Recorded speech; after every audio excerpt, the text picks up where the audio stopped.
need to get the recording thing up too.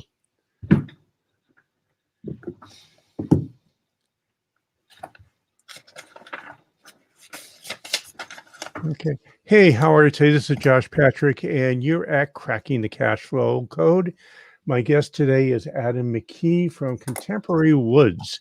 And Adam is a repeat offender, and he's got all sorts of things he's trying to work on in his business. And the surprise for Adam, which he doesn't know, is we're going to do a coaching session because he's got all these cool things he wants to work on. And I'm like this inveterate coach, and I can't help myself. So that's where we're going to go. So let's bring Adam on right now, and we will start the conversation. Hey, Adam, how are you today? Hi, Josh. A little below average, but I'm ready to rock and roll. So, okay, well, hopefully we'll get you to at least average by the end of our 23 or 24 minutes that we spend together today. So, you've got a new fire lit under you to fix your problems in your business. So, my first question for you is, what lit the fire?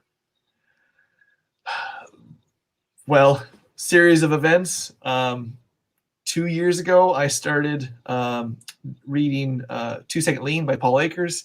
That started me to get an Audible subscription. I started reading more. Mind you, this is 6 years into my business. Mind you, I had a business coach for 6 years that was telling me, you should read more. So I finally started reading more. 6 months later, I read Profit First. Blew my mind. I immediately reached out to Mike, said, I'm accountable. I'm going to do the accounting. A year later, we paid off a $17,000 3-year-old tax debt to the IRS. And my wife and I bought a couch and a rug for the first time in our adult life with cash, no financing.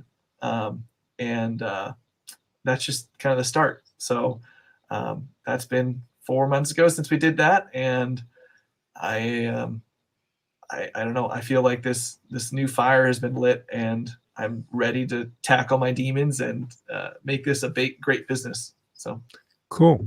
So I see that you are frustrated by allowing your employees to hold you back from reaching your vision. So I have a question for you about your vision. Is it written down, and do you share it with all your stakeholders? no, it is not shared with our stakeholders. Yes, it's written down. I just went through the pumpkin plan, 5-year vision casting, and I did the 1-year vision casting about 3 weeks ago, and I have not shared it with our team. Okay, so with the vision casting, how many pages or how many words is it? My 5-year, I think, is 3 pages or Okay. 4, and my 1-year, I think, is at least 2. I'm not sure Okay, on the page count. So here's a suggestion I'll have for you. Is there any way you could boil that down to 1 or 2 sentences? Yeah, I'm sure. Because Yeah. here's the reason why. And this is something I've learned through my own, my first business plan I wrote was 120 pages, I think. I used one of those programs back in the early 80s where you sat at your computer and answered 19 zillion questions. We finally got that down to 4 pages 8 years later where it was actually usable. And what I've learned over the years is less is more, meaning that the more brevity you can bring to the party, the easier it is for other people to get on your bus. And it also goes down to what I call the values game we play. We call it stage 2 values process. Along with vision, do you have 4 or 5 values which are very clear in your mind and hopefully are written down with a clarifying statement? Yes, so we just did the clarifying statement.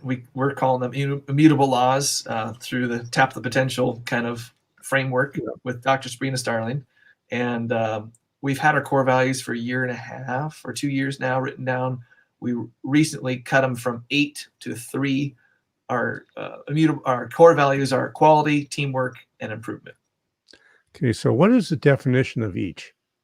In other words, So what's your clarifying statement for each? my clarifying statement for each is quality, we're not going to let.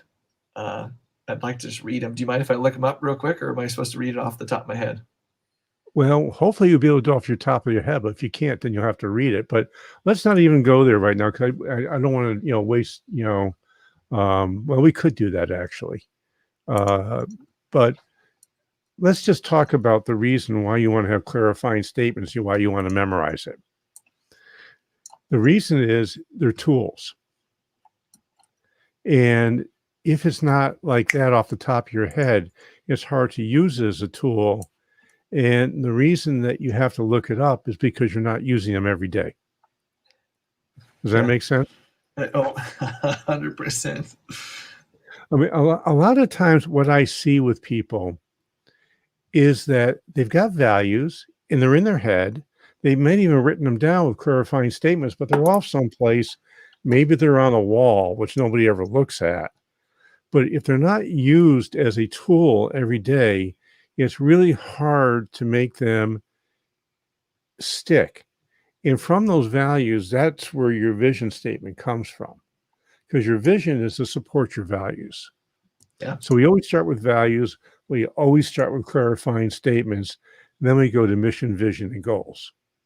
So my clarifying statements that I did use, one of them was fail forward. I've been using that for 4 or 5 years now. It means learn from your mistakes, do it better than last time. Don't repeat your same mistakes, but it's okay to fail and learn from your failures, because we learn more from failures than we do from successes. So that's one of mine without looking it up. Yep, absolutely. So if you're using that and that becomes a mantra, the next question you have to say, is that a core value or is that an aspirational value?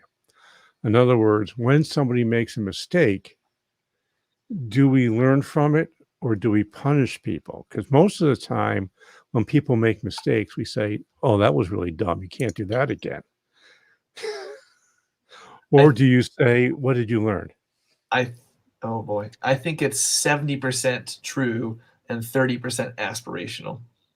Okay. So this is another thing that I learned over the years is with values, especially in the business you're in, where you got blue collar folks out in your floor, they have really good BS sniffers. So if you go out and say, okay, one of our core values is learn from our mistakes. And 70% of the time you say that's great, 30% of the time you say it's not great, they're not going to believe it's a core value. Yeah. Because they're going to focus on that 30% where you're wrong and you're not following through. So what I didn't do when I went through my first 40 years ago, I discovered values. And I made all the mistakes everybody in the universe makes around values. I was saying things were core values when they were aspirational values, and I was seen as being a fraud. So what I learned was that I needed to let the people who were working with me saying, this is something which I think is really important for us to do. And I'm going to need your help getting there. Now, for me, the first value I played around with was personal responsibility, because I was really good at blaming and justifying. So when you're a 70-30, we like to think it's a core value, but it's not. Does that make any sense? Yeah.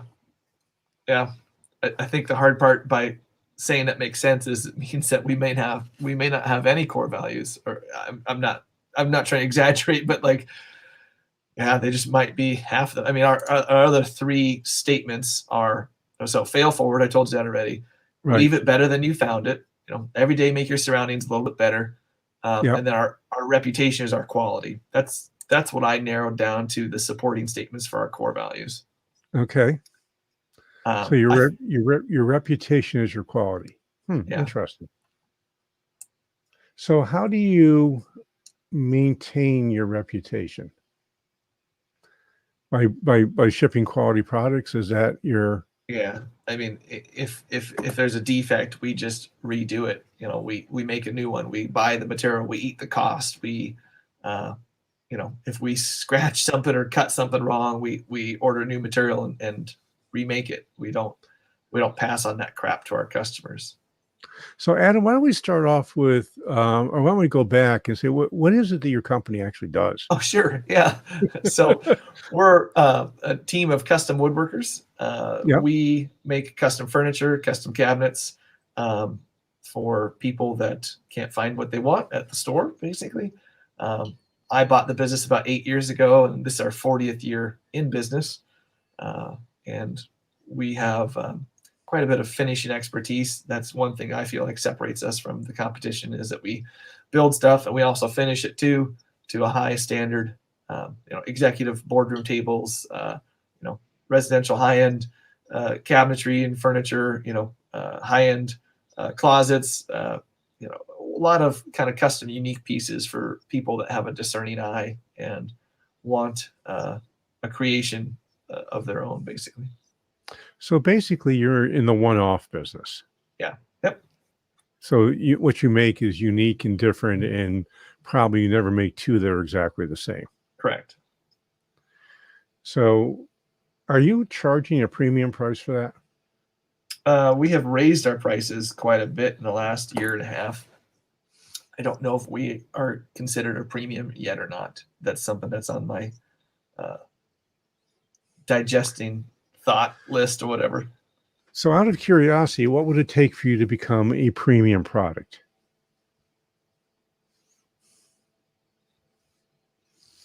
My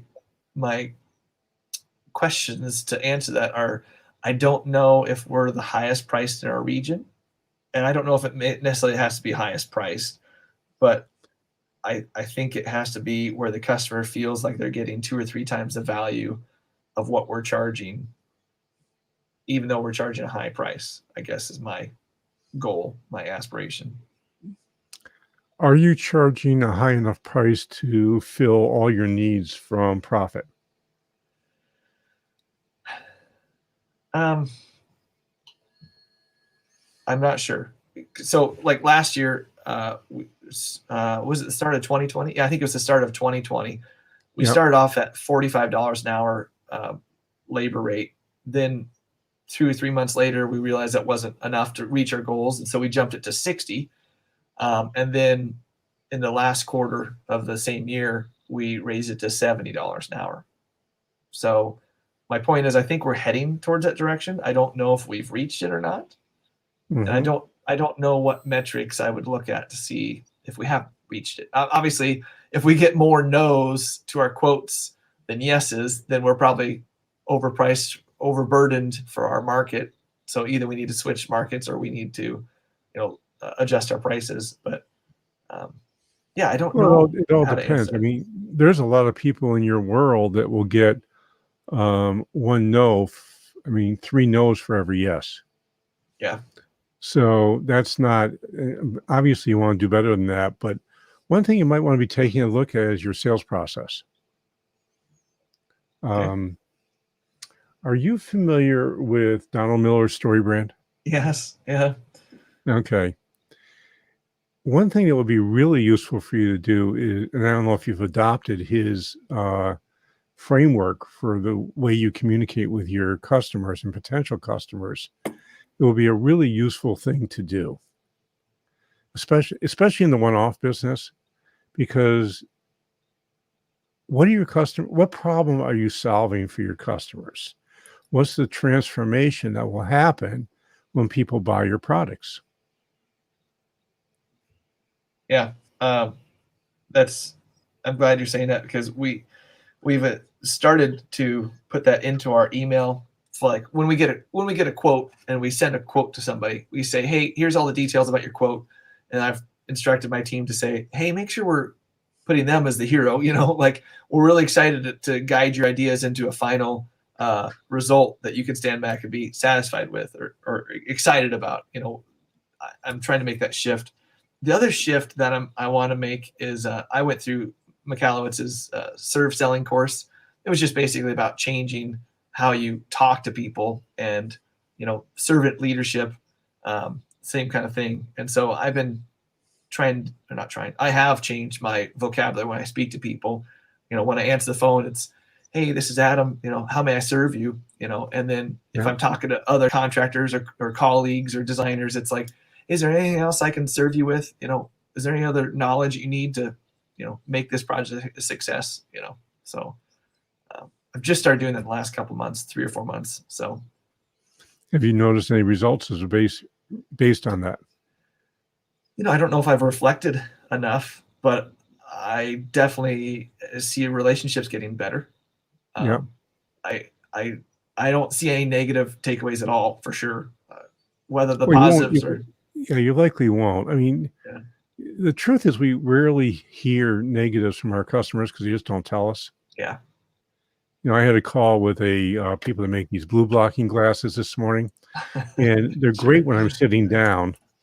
Um, and he asked me, he says, "Well, why didn't you call my customer service?" I said, "Well, it wasn't worth my time and effort. They work fine if I sit. If I walk around, I get dizzy." So, um, so the truth is, most of the time, we never hear when people are unhappy because they just don't bother. It's not worth the effort for them to do so unless they're really unhappy or it's a really expensive mistake. yeah. But they just sort of say, well, I don't want to work with them again. Um, so that's one of the challenges that you have that. Um, so what are you doing to build authority in your industry, which I think is a really interesting and good thing to do? I love this coaching session because I feel like I'm getting all my clothes stripped off and look, you're naked now. What are you going to do? Yeah, well, these were things you wrote down. I didn't write them Yeah, down. I know. I love it. I'm just using your stuff. Yeah.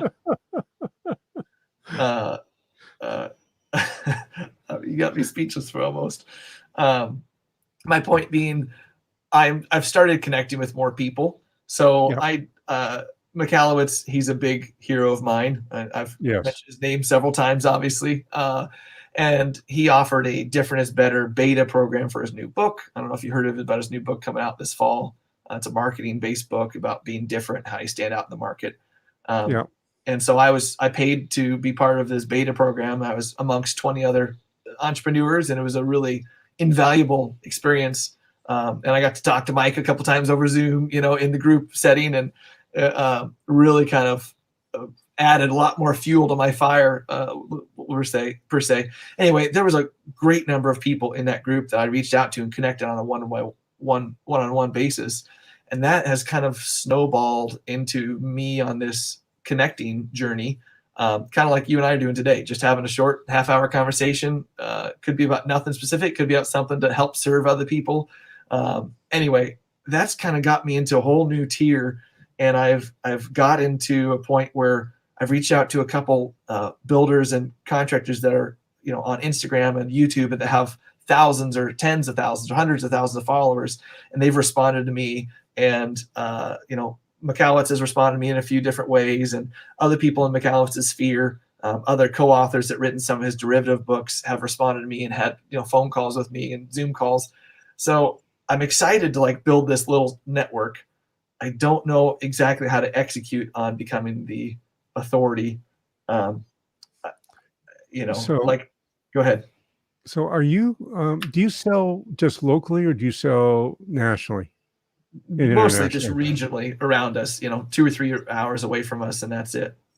Okay, so you really aren't looking to build a national reputation. You want to build No. authority. So Yes. again, we're going to go back to story brand for a second, Okay. because this is one of the steps in building trust with your potential customers. Is what is your authority statement? In other words, how do people know you know what you're doing and you're competent at it? Now, there's ways of doing that. You can do blog posts. You can say, we've been in business for 40 years and this is what we've learned. You can start a podcast if you want to and talk about, the issues with building, having custom furniture built for you and custom cabinets done. What are the good things? What are the bad things? What are the ups? What are the downs? All those sort of things are good. There's a book out there from one of the HubSpot top agencies called You Ask, We Tell. And in there, he has a really interesting process where he says, I get my salespeople to give me all the questions they ever hear from our customers. And we answer those questions in 5-minute videos or a blog post, a 700-word blog post. And when you're doing that, you're helping people, because when someone's going to come and buy something for you, Adam, my bet is they're going to spend a few $1,000s at least. Yes. Yep. And when someone's going to spend a few $1,000s, they're probably going to look at 4, 5, 6, 8, 10 pages on your website to see if you're the type of person they want to do business with. And if you've been there and you've answered all the questions you have, and you even have a video you ask people to watch before you get on a sales call with them, you're going to have a more informed customer who you've already proven that you're an authority just by the content you put out there. And when you talk to Mike McCallowitz, who's actually helped me write my first book and did me a blurb for my second book also, is that when you talk to Mike, you know he's an authority because he's written 19 books and does all these programs and has a Profit First program. And you know the guy knows what he's talking about. So you're probably going to listen to him. If you go to my website and you look at what we do, I've got 1,500 blog posts, 200 videos, 300 podcast episodes, basically on 4 topics. Actually 5 topics: values, operational relevance, systemizing your business, having a recurring revenue stream, and filling the 4 buckets of profit. So it's pretty easy for people to figure out that I'm an authority on those 5 issues because I've got so much content about it. People were probably going to say, well, at least this guy must know what he's talking about, or he's just a blabbermouth. Probably a little bit of both, but so when you're building an authority basis, what you want to do is all you need is one sentence. I've been in business for 40 years, and we understand the world of high-end custom woodworking.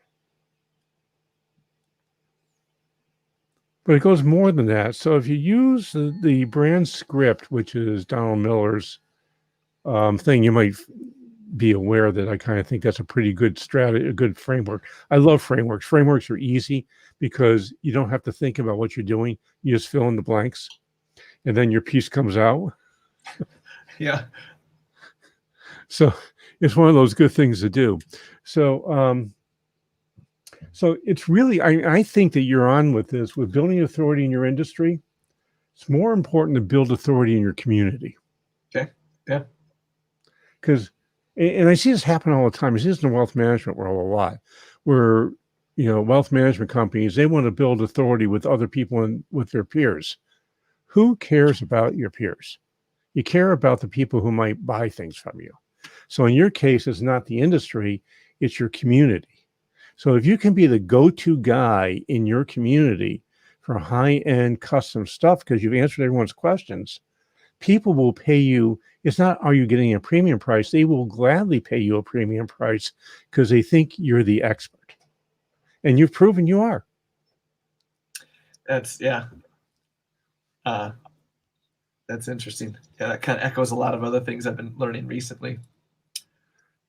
It's just really, really important stuff. The other thing I want to quickly talk about, because we're just about out of time and I'm having too much fun to stop now, is hiring A players. I see this all the time. Everyone says, I want to hire A players. No, you don't. You want to have a couple of A players, and you want to have a bunch of really good team members. I used to be a member of a group called Young Presidents Organization, and they have YPO will get access to about anybody in the world. Yeah. And we had a meeting at the Patriots practice site once, and the player personnel guy came in, and this was when Drew Brees was a quarterback. Not Drew Brees, I mean Drew Bledsoe, was a quarterback.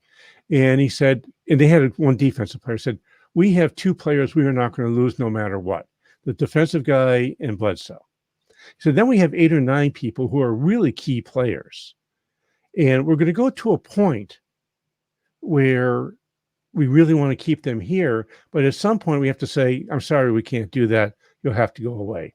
And then the rest of the people are guys. They come and they go. We want to treat them really well so they love being here while they're here, but they're essentially interchangeable pieces in our company. And we need to be thinking about our companies that way, because if we have a company full of all A players, we have total chaos running around all the time. We need a bunch of people who can be good soldiers and build the stuff that you need to have built and do it in a systematic way that really works. Does that make sense at all? It does. Obviously, if everybody's a leader, there's no one to follow, Right. or, you could go on with that for a while.